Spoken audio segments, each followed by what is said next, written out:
ಎಲ್ಲರಿಗೂ ನನ್ನ ನಮಸ್ಕಾರ. ಒಂದೂರಿನಲ್ಲಿ ಒಂಟಿ ಕಣ್ಣು ಇರುವ ವಿಧವಾ ಸ್ತ್ರೀಯೊಬ್ಬಳು ತನ್ನ ಪುಟ್ಟ ಮಗುವಿನೊಂದಿಗೆ ವಾಸವಾಗಿದ್ದಳು. ಪ್ರತಿದಿನ ಮುಂಜಾನೆ ಎದ್ದು ಅಕ್ಕಪಕ್ಕದ ಮನೆಗಳಲ್ಲಿ ಮನೆ ಕೆಲಸ ಮಾಡಿ ತನ್ನ ಮಗುವಿನ ಭವಿಷ್ಯ ಕಟ್ಟಲು ಪ್ರಯತ್ನಿಸುತ್ತಿದ್ದಳು. ಹೀಗೆ ಕಾಲಚಕ್ರ ಉರುಳುತ್ತಿತ್ತು. ಮಗು ಬೆಳೆದು ಪ್ರೌಢಾವಸ್ಥೆ ತಲುಪಿತು. ಮಗು ತಾಯಿಯ ಬಳಿ "ಅಮ್ಮ, ನಿನ್ನ ಒಂದು ಕಣ್ಣಿಗೆ ಏನಾಯಿತು?" ಕೇಳಿದಾಗ ಏನೋ ಒಂದು ಸುಳ್ಳು ಹೇಳಿ ತಪ್ಪಿಸಿಕೊಳ್ಳುತ್ತಿದ್ದಳು.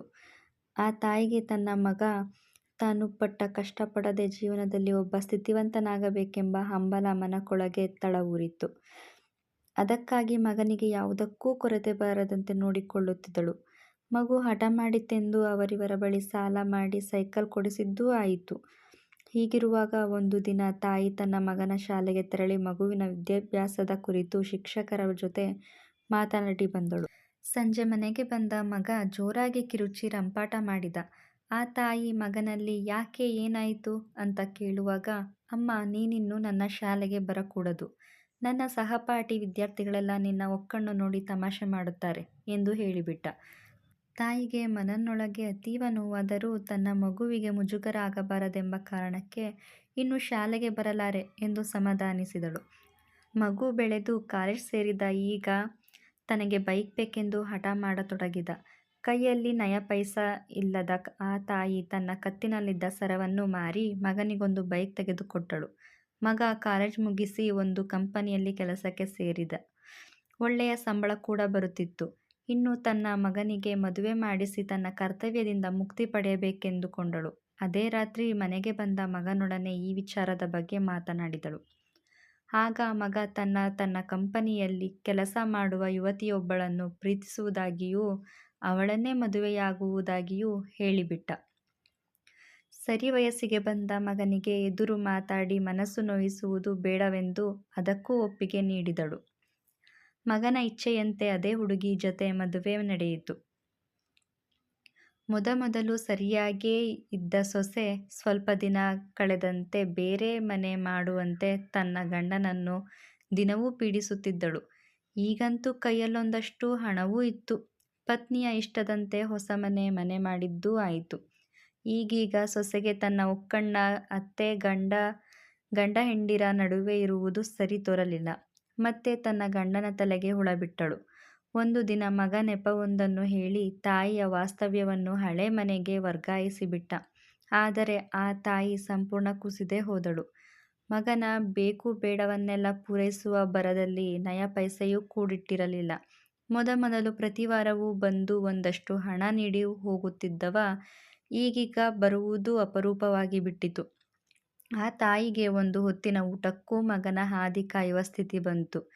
ಒಂದು ದಿನ ನೇರವಾಗಿ ಮಗನ ಮನೆಗೆ ಬಂದ ತಾಯಿಗೆ ಸೊಸೆಯ ಚುಚ್ಚು ಮಾತು ಅಪಮಾನವೇ ಬಹುಮಾನವಾಗಿತ್ತು. ಮನನೊಂದ ತಾಯಿ ಉಪವಾಸ ಸತ್ತರೂ ಚಿಂತೆಯಿಲ್ಲ, ಮಗನ ಮನೆಗೆ ಮತ್ತೆಂದೂ ಕಾಲಿಡಲಾರೆ ಎಂದು ಮನಸ್ಸಿನಲ್ಲೇ ದೃಢ ಸಂಕಲ್ಪ ಮಾಡಿದಳು.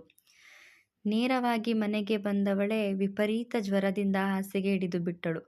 ಮಗನಿಗೆ ಸೂಜಿ ಮೊನೆಯಷ್ಟು ನೋವಾಗಬಾರದೆಂದು ತನ್ನ ಹೃದಯದೊಳಗೆ ಕಾಪಾಡಿದ ಆ ತಾಯಿ ದಿನ ಕಳೆದಂತೆ ಹಾಸಿಗೆ ಬಿಟ್ಟು ಏಳಲಾರದ ಸ್ಥಿತಿಗೆ ತಲುಪಿದಳು.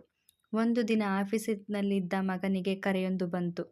"ನಿನ್ನ ತಾಯಿ ಇಂದು ಮುಂಜಾನೆ ತೀರಿ ಹೋದರು. ಚಿತೆಗೆ ಬೆಂಕಿಡುವುದಕ್ಕಾದರೂ ಬಾ" ಎಂದಷ್ಟೇ ಹೇಳಿ ಕರೆ ಕಟ್ಟಾಯಿತು. ಸರಿ, ಇದೂ ಆಗಲಿ, ಮುಂದೆಂದೂ ಆ ಮುದುಕಿಯ ಕಿರಿಕಿರಿ ಇಲ್ಲವಲ್ಲ ಎಂದು ಎದ್ದು ನೇರವಾಗಿ ತಾಯಿಯ ಮನೆಗೆ ಹೋದ. ಹೋಗಿ ತಾಯಿಯ ಶವ ನೋಡುತ್ತಾನೆ. ಇವಳೇನಾ ನನ್ನ ಹೆತ್ತ ತಾಯಿ ಎಂಬ ಸ್ಥಿತಿಗೆ ತಲುಪಿತ್ತು ಆ ತಾಯಿಯ ದೇಹ. ಶವದ ಕಣ್ಣಂಚಲ್ಲಿ ಇನ್ನೂ ನೀರಿತ್ತು. ಸರಿ, ಶವ ಸಂಸ್ಕಾರ ಮುಗಿಸಿ ಮನೆಗೆ ಹೊರಟು ನಿಂತ ಮಗನಿಗೆ ನೆರೆಮನೆಯಾತ ಒಂದು ಕಾಗದವನ್ನು ಕೈಗಿಟ್ಟು ಹೋದ.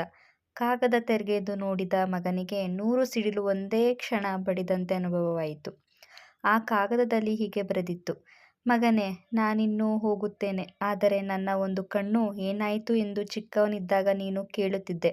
ಆದರೆ ಇನ್ನು ಚಿಕ್ಕ ಮಗುವಾಗಿದ್ದ ನಿನ್ನ ಮನಸ್ಸು ನೋಯಿಸಬಾರದೆಂದು ಏನೇನೋ ಸುಳ್ಳು ಹೇಳುತ್ತಿದ್ದೆ.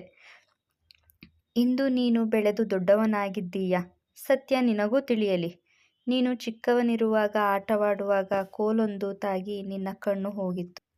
ನನಗೆ ಇನ್ನು ಆಗಬೇಕಾಗಿರುವುದಾದರೂ ಏನು? ತನ್ನ ಮಗನ ಜೀವನ ಹಾಳಾಗಬಾರದೆಂದು ನನ್ನ ಒಂದು ಕಣ್ಣನ್ನು ನಿನಗೆ ನೀಡಿದ್ದೆ. ಇಂದು ನಿನಗೆ ಈ ಒಕ್ಕಣ್ಣ ತಾಯಿ ಬೇಡವಾದೆ.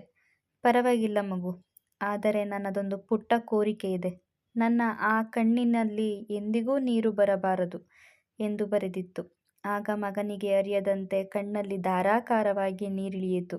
ದಗದಗನೆ ಉರಿಯುವ ತಾಯಿಯ ಚಿತೆಯನ್ನೇ ನೋಡುತ್ತಾ ನಿಂತ ಮಗನಿಗೆ ತಾಯಿಯ ಕಾಲ ಕೆಳಗೆ ಬಿದ್ದು ಅಳಬೇಕೆನಿಸಿತು. ಆದರೆ ಕಾಲ ಮೀರಿತ್ತು.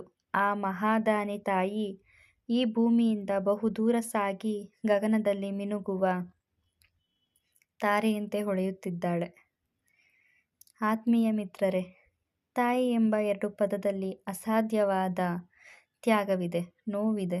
ಮಕ್ಕಳ ಏಳಿಗೆಗಾಗಿ ಒಬ್ಬ ತಾಯಿ ಏನೆಲ್ಲ ತ್ಯಾಗ ಮಾಡಬಹುದೆಂದು ಈ ಒಂದು ಚಿಕ್ಕ ಕಥೆಯ ಮೂಲಕ ವಿವರಿಸುವುದು ಅಸಾಧ್ಯ. ತಾಯಿ ಎಂದರೆ ಅದು ದೇವರ ಪ್ರತಿರೂಪ ಅಲ್ಲವೇ? ಈ ಕಥೆಯು ನಿಮಗೆ ಇಷ್ಟವಾಗಿದ್ದರೆ ದಯವಿಟ್ಟು ಒಂದು ಸಬ್ಸ್ಕ್ರೈಬ್ ಹಾಗೂ ಲೈಕ್ನ ಮುಖಾಂತರ ನಿಮ್ಮ ಅಭಿಪ್ರಾಯವನ್ನು ತಿಳಿಸಿ.